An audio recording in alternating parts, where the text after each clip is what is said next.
Sobra na ang Thailand, ginamit pa mismo ang Diyos sa Pandaraya versus Gilas at available lahat ng Gilas Team A para sa next SEA Games. Tara, kwentuhan! Hindi basta-basta magagalit ang mga Pinoy fans sa Thailand ng walang dahilan. Kahit klarong-klaro sa mga replays ang Pandaraya, wala ni isang player mula sa Thailand ang umamin na pinaboran sila ng mga referee sa gold medal game. At binabaliktad pa nila ngayon at pinagmumuka na ang Gilas ang mga masama. At heto ang malala, ginamit pa nila mismo ang pangalan ng Diyos sa pandarayang ito. Itong maangas na damulag ng Thailand na si Junior Ejesu nag-post sa kanyang Instagram tungkol sa conclusion ng SEA Games. And as usual, emotional message.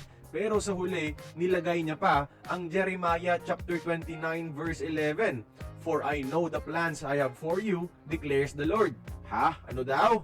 Plano pala ng Diyos na mandaya kayo? Nadayain nyo ang buong torneo?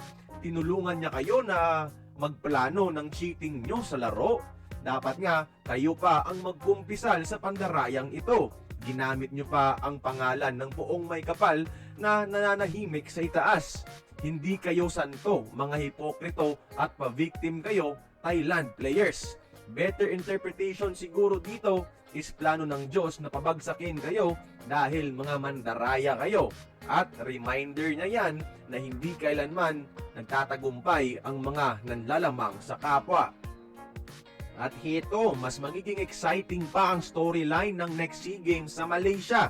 Dahil mukhang Team A talaga ang ihaharap ng SBP natin sa mga maangas at mayayabang na ito. Dahil September yung schedule ng next SEA Games mga idol 2027. Off-season yan ng Japan B-League at ng KBL. So yung mga bigating players natin pwedeng maglaro. At saktong 1 month before FIBA World Cup yan, so baka yung Team A na din ang ipapadala dahil galing sila mismo sa ensayo. Kung babaguhin ng organizers ang rules, marami tayong pwedeng kunin pa sa mga Pinoy imports natin na wala sa Team A dahil nga off-season ng mga overseas leagues, kagaya ni Renz Abando in particular. Kaya kayo mga idol, tingin nyo, dapat bang Team A na ang ipadala ng SBP sa mga susunod na SEA Games? Bakit oo, bakit hindi? Join the conversation, magkomento lamang sa ibaba.